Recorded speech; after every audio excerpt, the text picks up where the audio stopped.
out there once it's done. Yes, that's true. Okay, so now we will officially get started. So, welcome to Navigating and Belonging, Disability, Mental Health, and Youth Literature.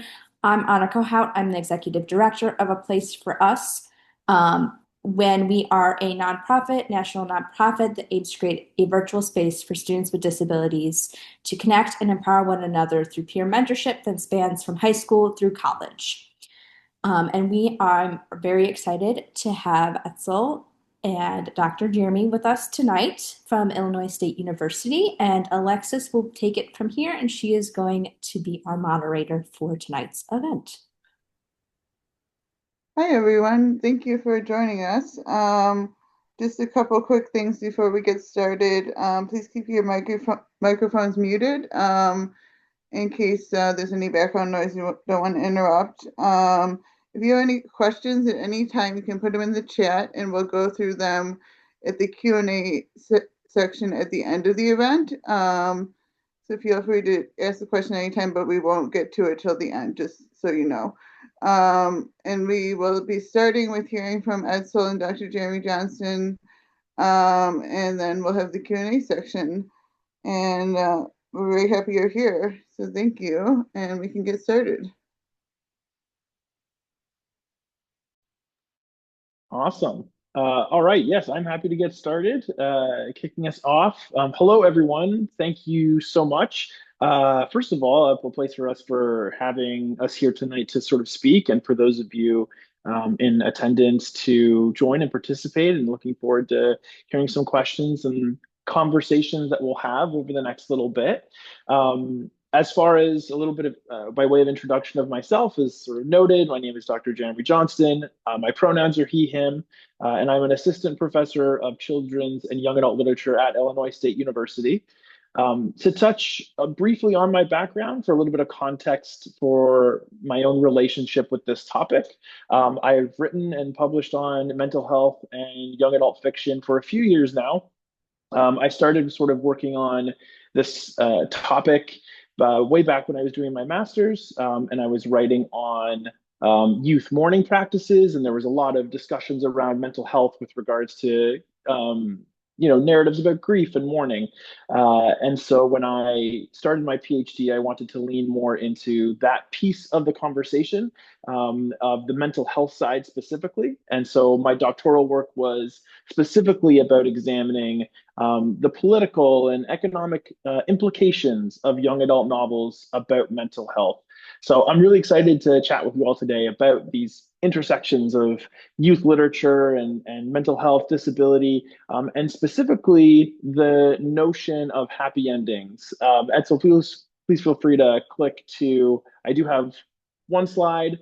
There's my nod to the happy endings, but we can jump right to the next one, Ed, so go ahead. Perfect. So when I was asked to think about speaking on mental health and young adult literature, one of the things I always keep coming back to, and a guiding question for a lot of my work, and one that informs the title of this specific talk, is one that I want to use to frame my portion of today's discussion. And it's looking at, what does a happy ending look like for a character with depression? My interest as a literary scholar is thinking about what literature as a form has to say about this conversation and how we have these discussions. And so what does a happy ending look like?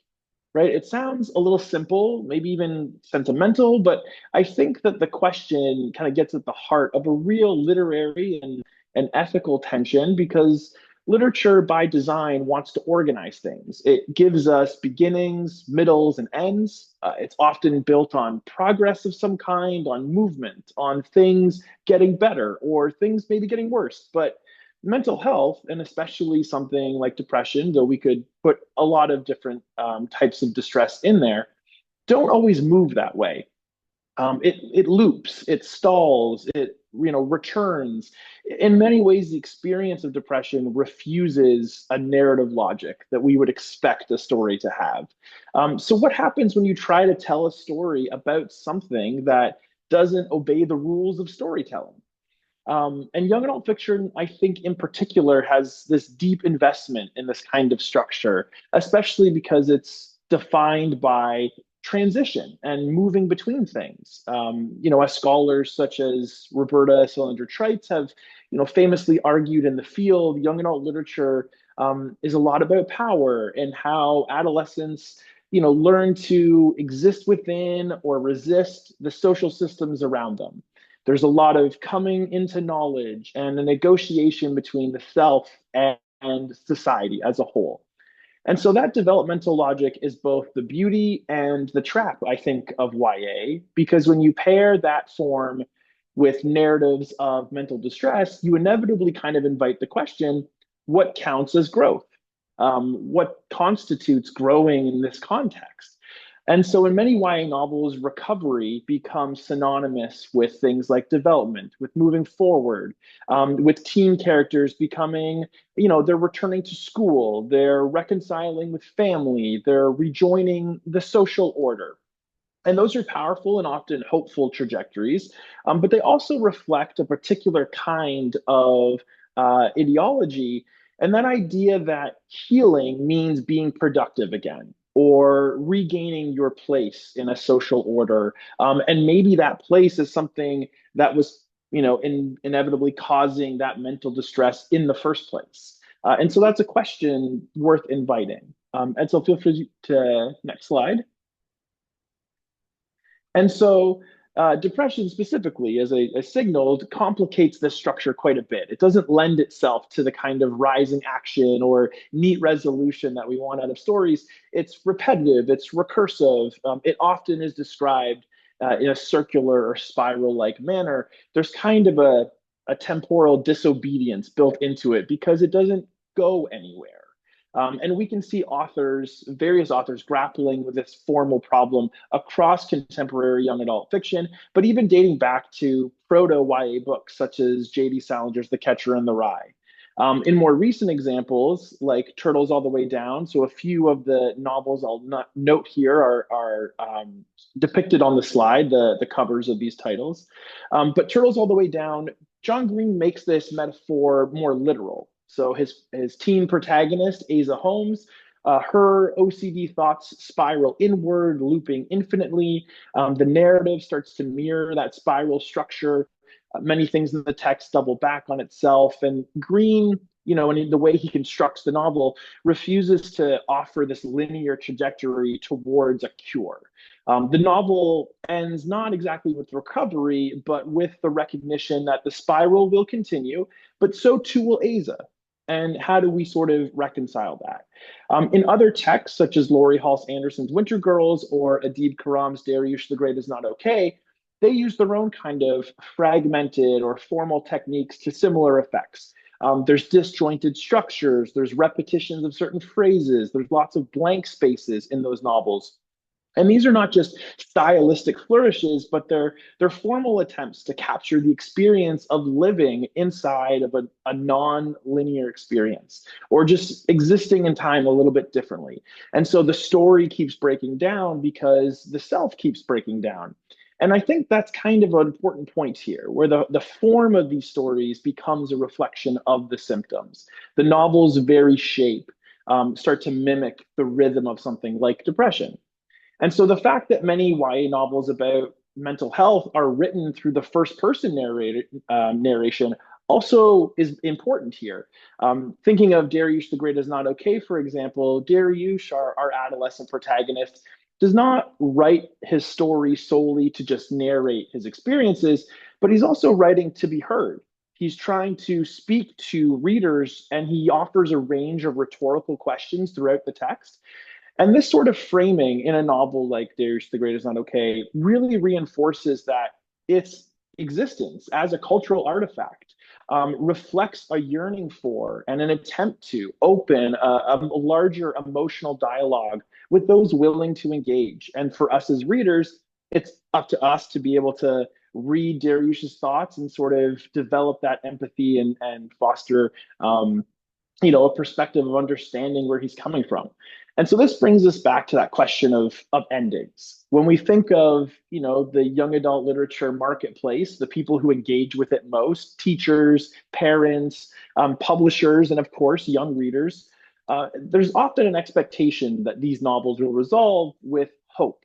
And there's a sense that a young reader must be reassured that things will get better.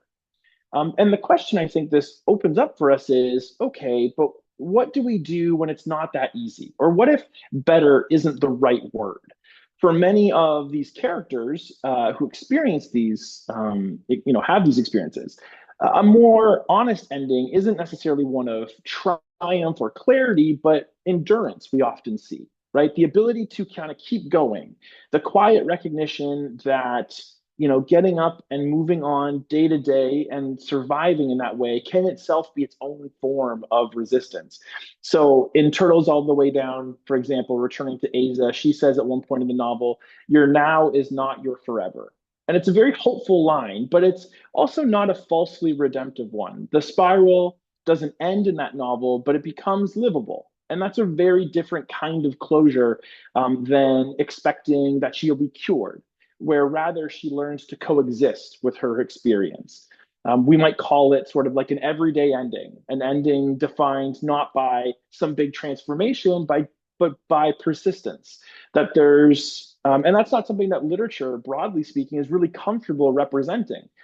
As I noted to earlier, in literature, we often like to see clean arcs and redemption and catharsis, but mental health often doesn't promise any of those things for us. And so something like depression might be something you have to navigate for longer periods of time.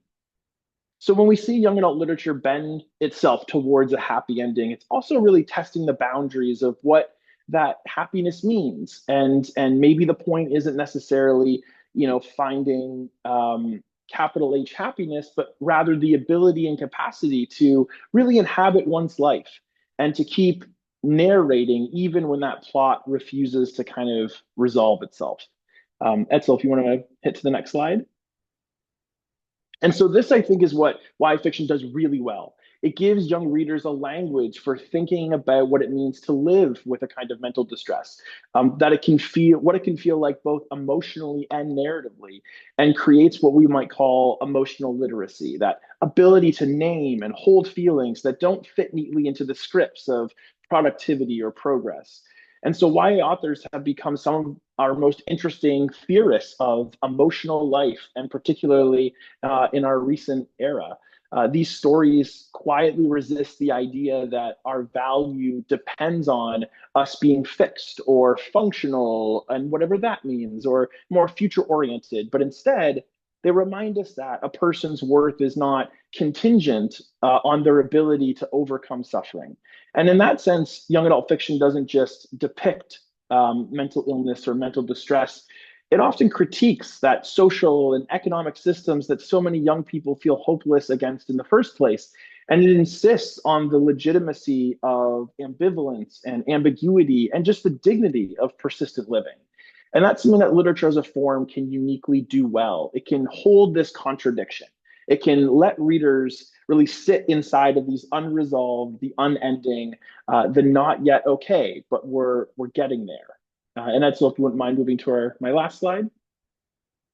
And so with that all in mind, I just want to turn back to what this happy ending looks like for a character with depression as a question.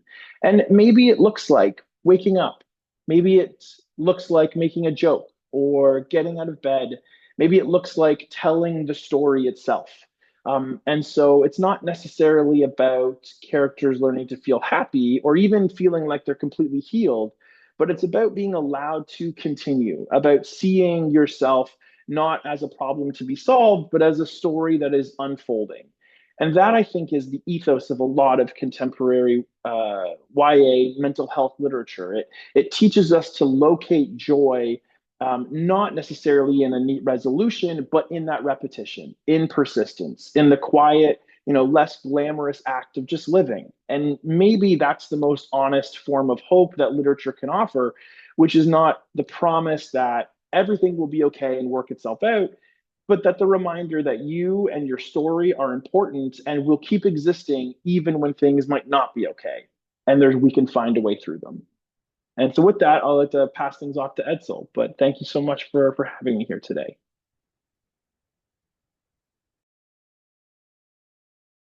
All right. Jeremy, thank you so much for all those insights. I feel like I always get inspired every time I hear you talk about mental health and young adult literature.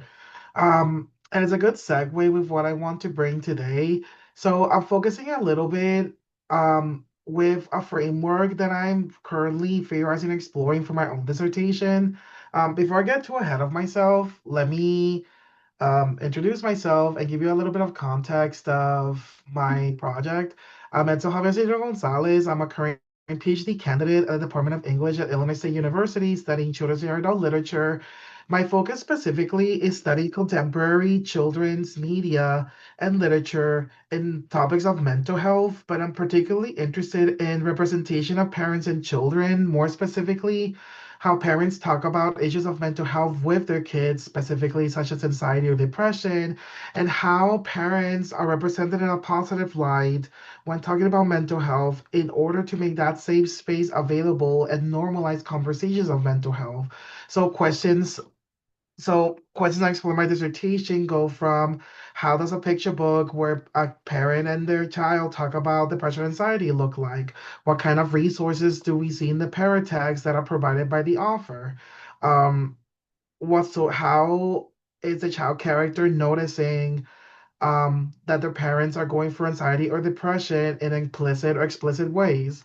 So those are the kinds of things I like to explore, but within the realm of young adult literature, I'm really interested in the idea of advocacy, more specifically how youth of today are giving more agency and power to talk about issues of mental health and really bring to the forefront of their communities to speak of these. So, this is why I'm presenting a few ideas I had, which I titled Breaking the Silence.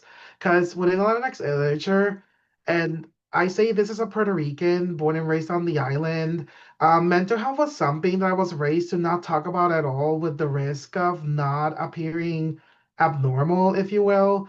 Like it wasn't something we talked about when I was a kid. It wasn't something that was subject that I would talk to my mom about, for example. So I made it a mission to my graduate career to really explore why mental health is so important to talk about and how in the Latinx community we can break these harmful taboos and really reach of what I call generational healing between our families when talking about issues of depression, anxiety, when talking about sustainable mental health and what that looks like between us as a community. So, with that being said, I'm theorizing this as a form of transformative storytelling just because a lot of children's and young adult literature and media are moving towards that direction, specifically when we talk about Latinx or Latina literature and subjects. I'm just gonna talk about my two examples, An Appetite for Miracles by the Ginseng Camp and Shut Up, This Is Serious by Carolina Ixta, as my examples of YA literature. But again, I'm just really excited to talk a little bit about the framework. So, within this framework and the way I'm thinking of both children's and adult literature when it comes to pedagogy or my teaching, I'm referring a lot to Bettina Love's We Want to Do More Than Just Survive, Abolitionist Teaching and Pursuit of Educational Freedom. She talks about the importance of abolitionist teaching as we need to take up space in the classroom and educate the youth of today so they're able to be the activists of tomorrow. That's basically the premise of a lot of the teaching she says in the book when it comes to abolitionist teaching and what it means to be free within the educational spaces we take up in. So she theorizes that when it comes to, and the way I'm using her theory is that when it comes to mental health conversations, we want to create the safe spaces of solidarity and resistance in order for us to talk about and learn what it means to have sustainable mental health conversations and what it means for us to provide resources to our community and for those who lack these kinds of knowledge and precarities when it comes to mental health education. So once we reach that sort of collectiveness, this is where we reach collective freedom dreaming, where we hope for a better tomorrow in order for the betterment of the community to move forward as one. With that in mind, I got really inspired by media, specifically Disney's Encanto, and the way it talks about generational trauma. Um, and again, the popular song, We Don't Talk About Bruno, really resonated a lot because for me, it really talked about a lot of these topics I got reminded of that we shouldn't talk about. So just like the family as a side that we don't talk about Bruno, it's also a metaphor. I theorize that, we don't talk about the pain we go through. We always suffer in silence. We never talk about the grief, the trauma, the anxiety, out of the fear of not being that ideal adult that we want society to know and acknowledge us. So I feel like Bruno's metaphor also extends to that. And it is an example of how mental health within the Latinx community is slowly declining, and a call for help of how the youth of today can be those advocates of change and start the conversation here. In other words, mental health precarity and decline and the silencing of mental health stops with the youth, and the youth brings back those conversations to the table in order for the family to heal from generations of being silent. And I also got inspired by recent news. And here's just one example of an article, Rompiendo Barreras, Dismantling Barriers to Latino Mental Health.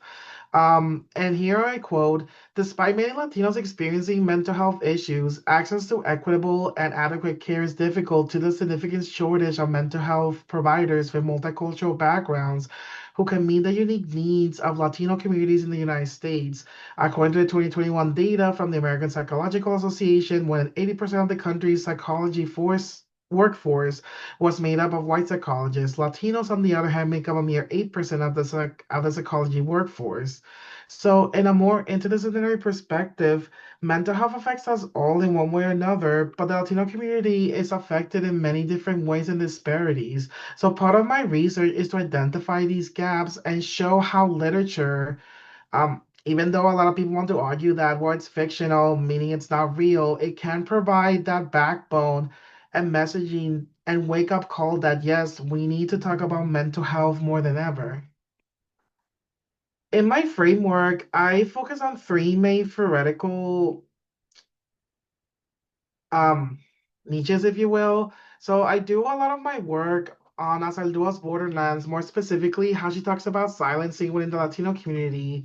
I do use a lot of children's and YA scholarship from Montaño and Postma Montaño's Texas of Hope, specifically how they adapt Ansaldua's theory of conocimiento and proposed conocimiento mirrors, and Jimenez Garcia's metaphor of side by side. Just going through these in order to go through how I see this with YA literature. What I see Azaldua doing is how she's specifically reflecting on the culture of silencing and resistance that a lot of Latino families experience since youth and decades to come.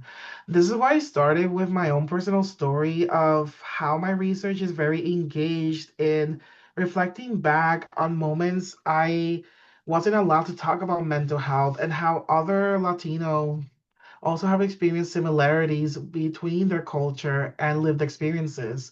What Asaldua offers to the table is that in order for us to move forward, we need to identify these specific instances where the tradition of silencing started, and we need to move away past that in order to break that harmfulness of the culture itself.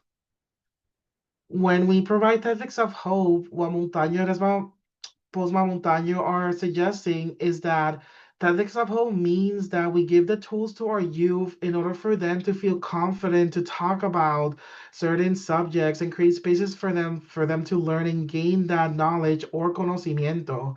In other words, as they say in their book, Tactics of Hope in Latinx Children's and Youth Literature, we are attentive to the forms of resistance that conocimiento or knowledge fosters and look for ways that knowledge forges personal and societal transformations by Latinx children and youth.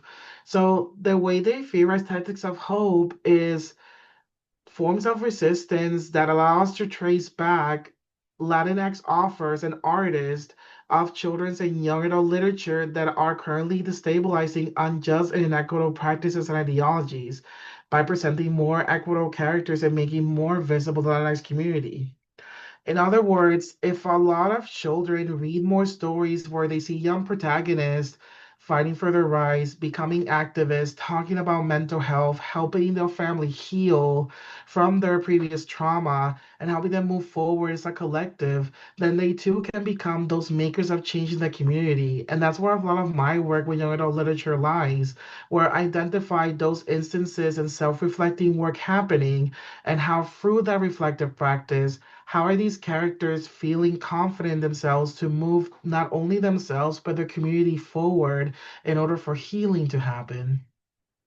Lastly, I just want to acknowledge that with Jimenez Garcia's metaphor side by side, we're also comparing dominant narrations that we've been fed for our whole lives. In other words, how are different perspectives of Latinx culture represented depending who tells the story. And she uses specifically the situation between the United States and Puerto Rico, as in how does Puerto Rican literature look different when a Puerto Rican author writes it versus another author who's just spilling misinformation about or underrepresenting voices of what a Puerto Rican experience can be. And this can also be not only Puerto Ricans from the island, but also those with unique lived experiences from the diaspora. So I'm thinking of Puerto Ricans from Florida, Puerto Ricans from New York, um, etc., and how those lived experiences are all valid, but also how those stories are also worthy to share when it comes to mental health disparities. Now, within all that context, what I'm proposing is what I call how main characters themselves are becoming the storytellers of mental health change and advocacy when they become empathetic listeners who are able to do acts of kindness.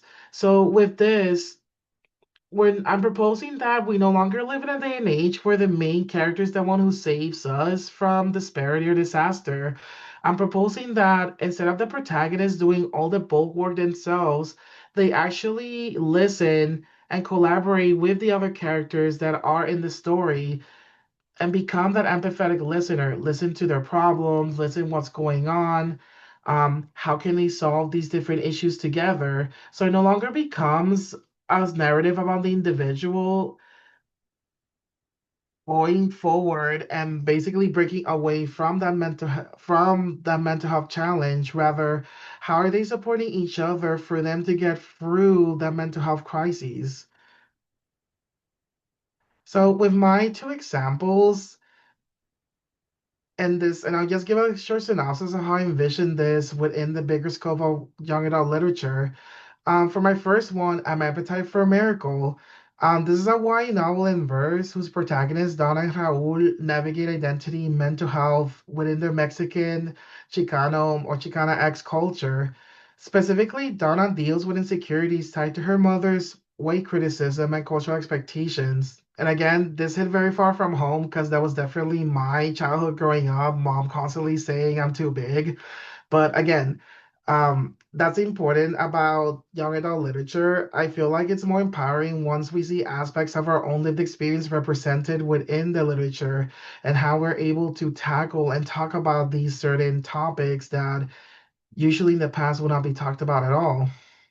So going back to the story, Raul's mother has just been released from prison and he must cope with the trauma and instability of her return. So here we're seeing a correlation of how two protagonists have certain struggles and that's what unites them.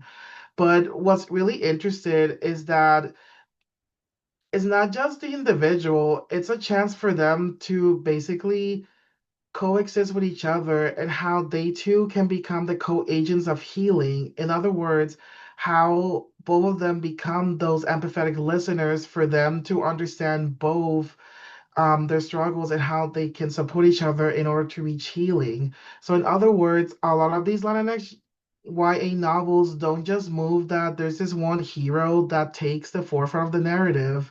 Rather, there are two co-storytellers or two co-healers that help, or two co-agents that help each other reach that healing to move forward. So, in other words, YA within Latinx literature proposes the new idea of how young characters as agents and listeners work towards collective healing and don't just focus on the individual or the personal in that sense. And I think An Appetite for Miracle is a really great example of recent Latinx YA novels are doing the bulk work. And again, I'm Not Your Perfect Mexican Daughter, which is a staple within Latinx literature, does a lot of this work as well. But I'm really focusing on more contemporary narratives where we see this happening in real time as more new age writers and artists move forward with topics of mental health. Um, Shout out, This Is Serious by Calera Exista. This number features Latina teens growing up in East Oakland. One of them, Belen, which is our main teen protagonist, is weighed down by depression that I quote can't seem to shake. And again, this is a narrative where people, and this is very common in a lot of BIPOC communities, but in the Latino community, a lot of people don't take depression seriously, which is a big problem in itself. A lot of people would say that, well, maybe you're just hungry, maybe it's not really depression, maybe you're just sad and it will go away. But that disregard of depression itself is where the harm and problems start with a lot of these narratives. So Ixta is basically showing the forefront of what it looks like to really take these problems and issues seriously, and what it looks like when a teen reaches out to either their parents or adult figure about their mental health struggles. So the story explicitly refers to generational cycles and possibilities of breaking them. The teens are navigating parental immigration expectations, absent fathers, economic precarities, and challenges of schooling, identity, and mental health. But what's really interesting about Child This Is Serious is it does give us an example of how the youth themselves, as in Belen and the other Latinas within the narrative, are navigating their friendship and family lives through these struggles and understanding each other as this collective division or this community building which a lot of Latinx literature builds on. So the story offers opportunity for youth to become these actors that are supporting each other for the mental health healing and avoiding any sort of characters falling as the passive sufferer or that some people are worthy of getting that mental health care and some aren't. Here it shows more how the collective moves forward for that mental health care to happen. And these are just a few words and finishing thoughts that I had while thinking more about Latinx young adult literature and the kind of new waves that I see within mental health conversations. So, Latinx or Latine young adult literature is vital because it offers cultural authenticity. And let me move myself because right now. Okay, relational depth and community consciousness, all which matter deeply when exploring mental health and intergenerational trauma.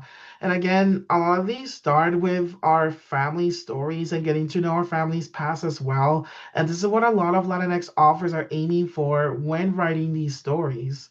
For Latinx or Latina adolescents, storytelling that embeds protagonists in family and cultural context affirms that mental health is not simply an individual issue, but it's certainly shaped by knowledge of their history, heritage, migration, language, discrimination, family sacrifice, and collective memory. So this jumps back a lot with what Montaño and Posma Montaño say about conocimiento and the way they're reframing Ansaldua's knowledge or concept of. So books like these provide mirrors for Latinx youth, seeing themselves in characters whose identity struggles and resilience matter, and windows for others to learn about Latinx experiences without reducing them to stereotypes. So to close, when I think of mental health, what these texts are doing is to help change the stigma and honor cultural healing traditions and validate that each of these characters' lived experience are worthy of being read, are worthy of being studied, and are worthy of being talked about. And using concepts such as empathetic listeners, supporting agents, community builders, really add to that extra analytic perspective of how young adult literature is growing, but also becoming more and more relevant and valid based on the context that we're reading from. That is it for me and my part. Thank you so much for listening.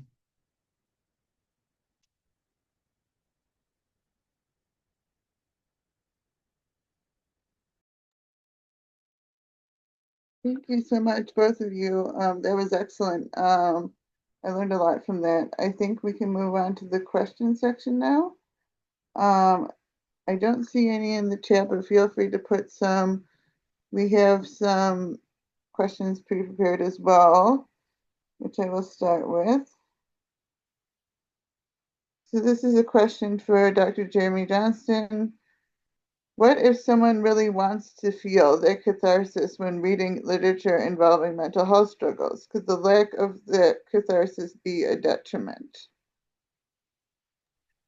That's a really good question. Thank you, Lex, for it. And I think that there's certainly still room for that cathartic experience in narratives. And partially that depends on what might trigger the catharsis for the reader. And so, that narrative impact of feeling like, okay, I, we're working towards something, and then we get to have that release, and that feels good, and I'm happy with that. Um, might actually stem from different plot points or different experiences for others. So I suppose my earlier comments about how literature strives to create that in a general sense, or create a clear a moment in the text where we're supposed to all arrive at a cathartic ending, um, is trickier to do when talking about mental health because of that individual nature. And so what I would say is that there are certainly moments, for example, for me, reading a novel like Darius the Great, that feel a sense of catharsis around, or even thinking of some of the things that Edcel had brought up around that. Bringing together, or the collective shared experience of some of these things. So, for those less familiar with that text, with Darius the Great is Not Okay, one of the core tensions in that novel is his struggling relationship with his father, who also experiences depression. And so the two of them are kind of silent about both of these things, and they don't really talk about it. They don't share their experiences. And one of the cathartic elements of that novel is the two of them coming together and finding a way to recognize that the path forward actually comes with them both opening up and sharing their emotions and sharing their experiences. It doesn't make either of them less depressed. But it does give them both a sense of a path forward that feels like there's solidarity there, that feels like there's togetherness. And so for me, that's where I would say that comes across as a cathartic outcome. And so it might be a little bit hit and miss depending on what novel you happen to be reading, or if there's a particular form of distress that you're looking to explore more deeply. And so I don't want to pretend that a novel about, like Dariush, about depression operates the same way as a novel about anxiety, or a novel that might be focusing on a different kind of mental distress. But I think there is still room for catharsis to be found. It's just a little trickier to pin down, but that's a good question. Thank you. I guess I also had another question. So there, you both have mentioned things like anxiety, depression. There was a mention of OCD in one of the books, and also generational trauma. Um, I know that it is common with people who have psychosis for that to start during young adulthood, and also teenage years. What do you know of any books about that experience that you would recommend?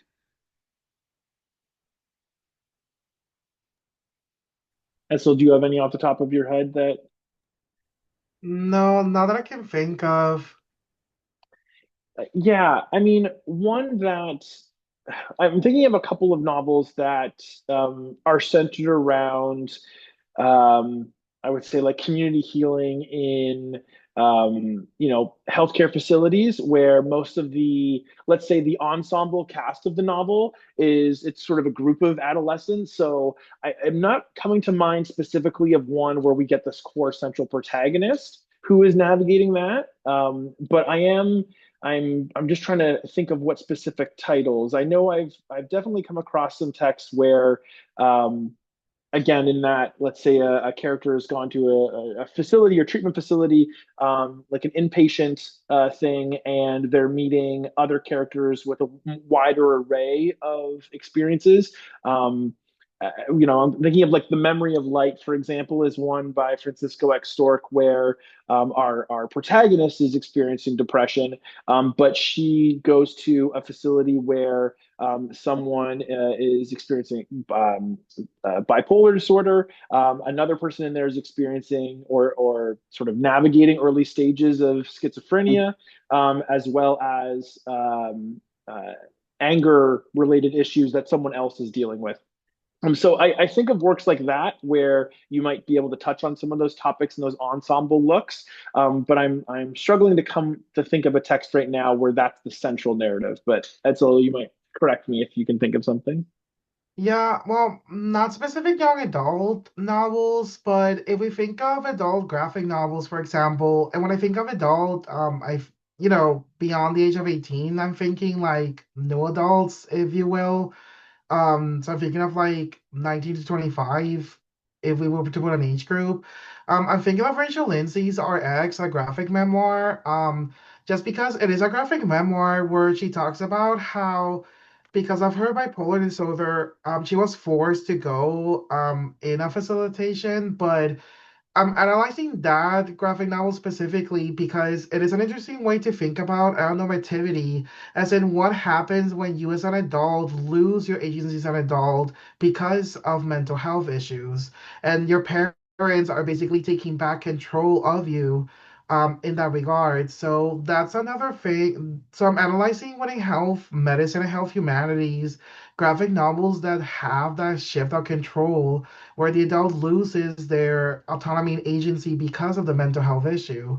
I'm also thinking of psychiatric, psychiatric tales. Ugh, can't speak today. Was talking all day today. But anyway, that's a short story collection where a psychologist talks about his experiences working with different patients and their different mental health issues. So more in the realm of adult graphic novels, we find a lot of those examples.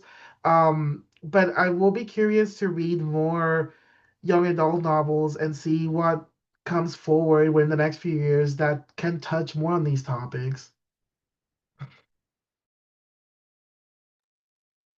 Thank you. Those are definitely good recommendations. I haven't heard of them, but I'll have to look into them. I do enjoy reading about that. I haven't read a graphic novel about mental health, but that sounds like it would be really engaging. Thank you for sharing that.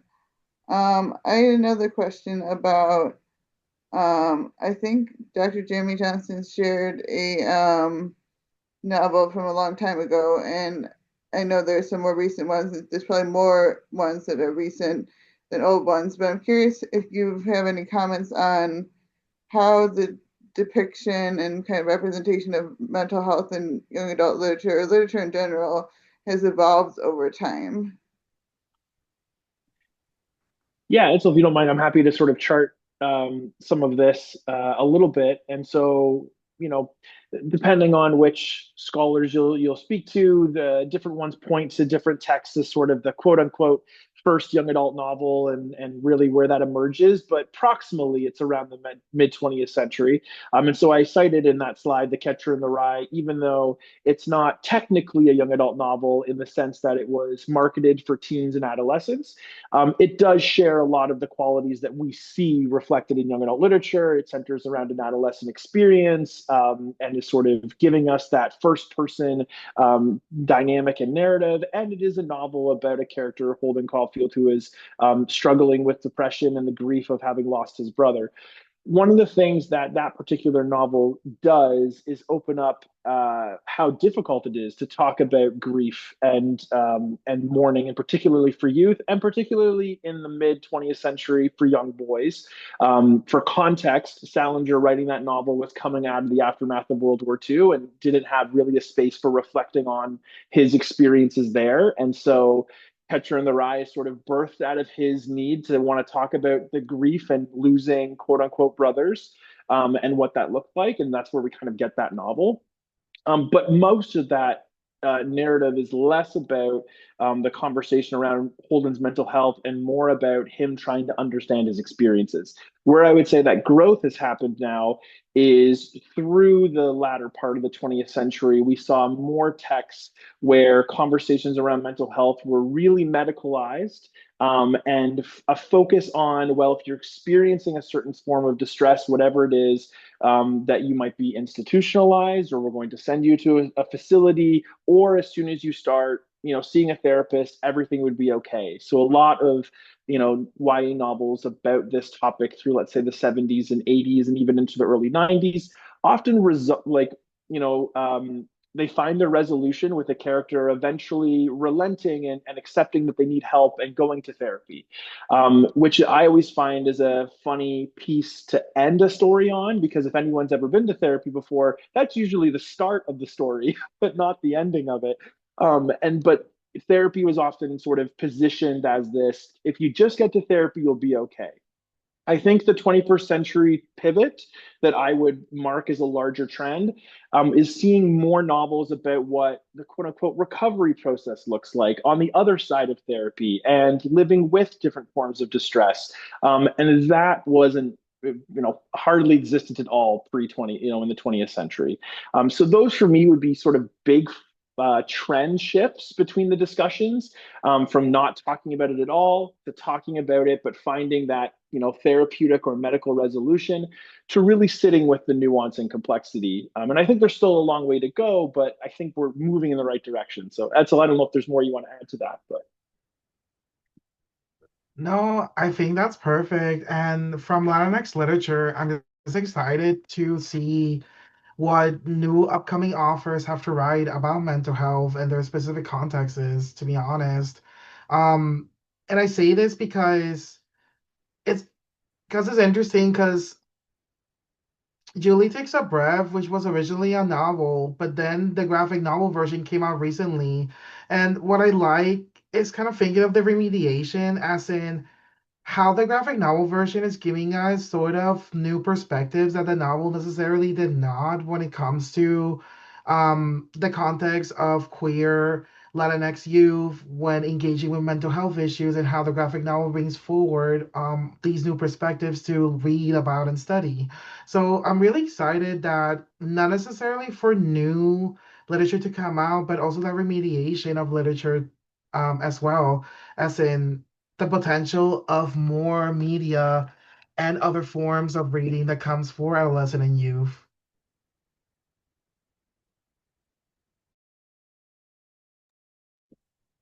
Thank you so much. That's really good insight. I think we have about just over 5 minutes left. If anyone else has any questions, you can feel free to put them in the chat or unmute and ask the question. Um, I will also share that if you would like to follow us on social media for future events, I will put that in the chat as well, so everyone can see that.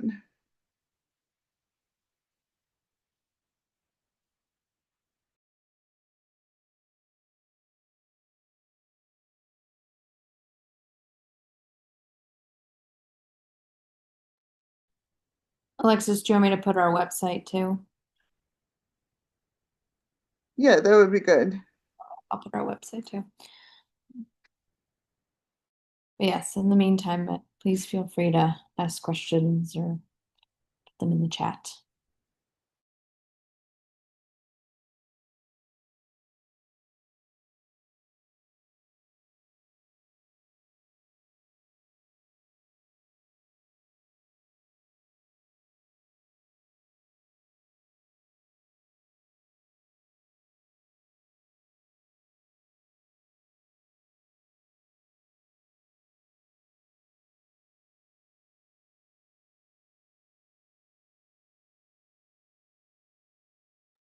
And Jeremy or Etzel, do you guys want to share any information with anyone? Oh, actually, there's a question.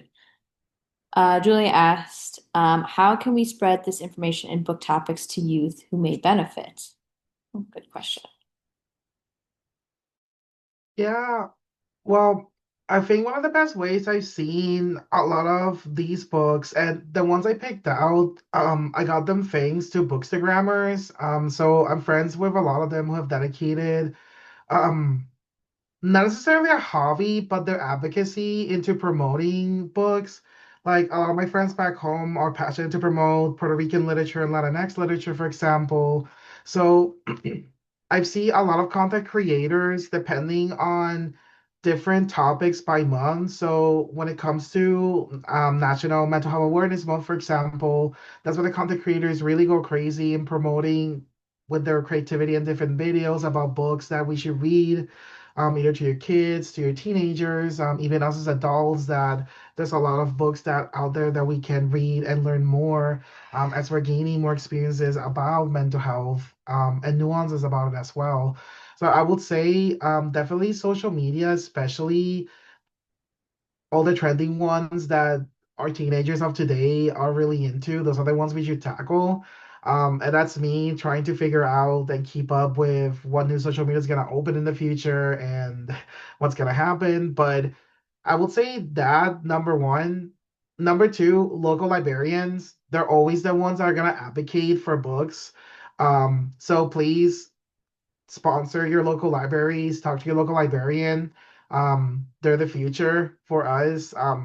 Like literacy wouldn't be a thing without them putting their part as well. So again, I'm all for community libraries, public libraries, and other kinds of literacy projects that go for spreading the joy and love of reading to create those reading circles and reading communities.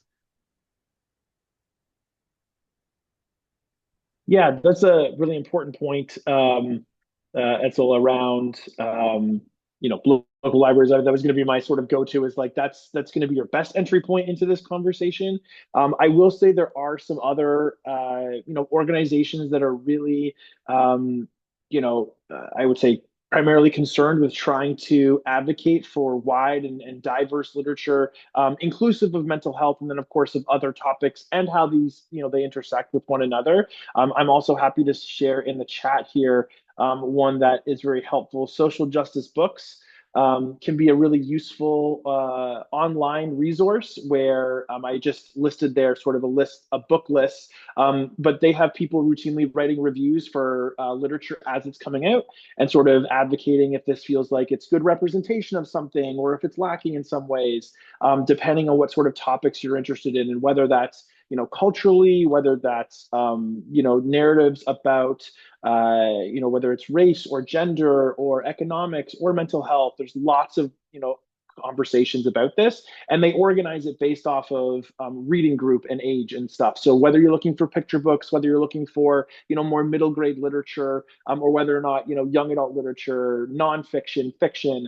So that's one particular online resource that is sort of there's a lot of community effort to keep it alive and as far as populating with current and up-to-date reviews of books that are coming out now.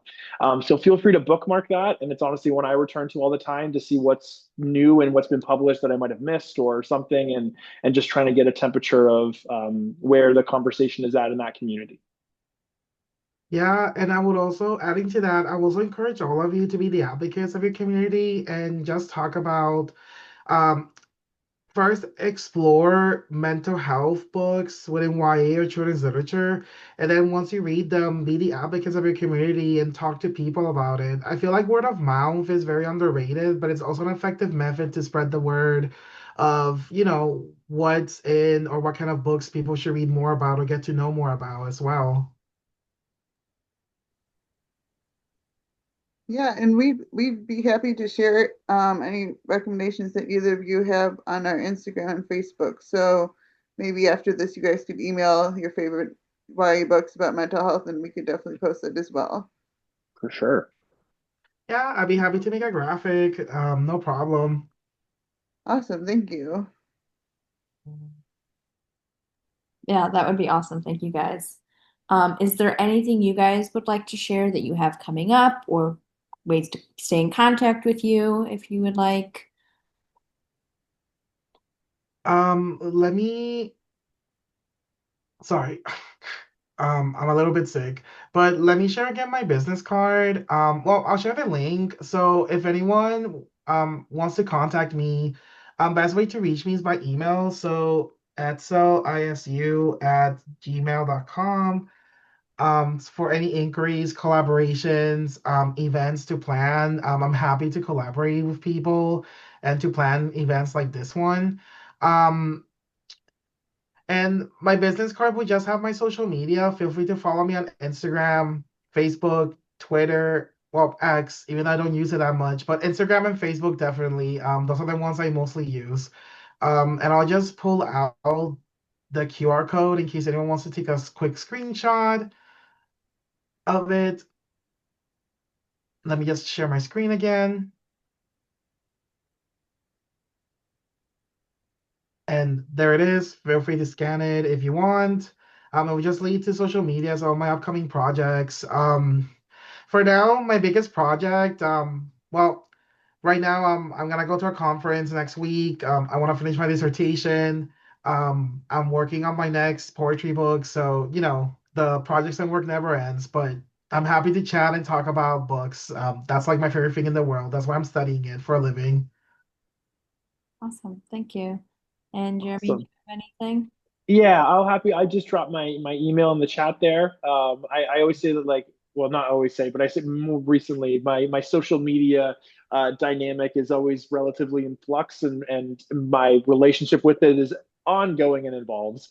So the easiest way to get in touch with me consistently is via email. So I put it in the chat there. If you have any questions, or again looking for some insights or recommendations, feel free to send me an email, and I'm more than happy to do my best to provide any support that I can, or at least connect you with someone who might be able to. But thank you so much for having me.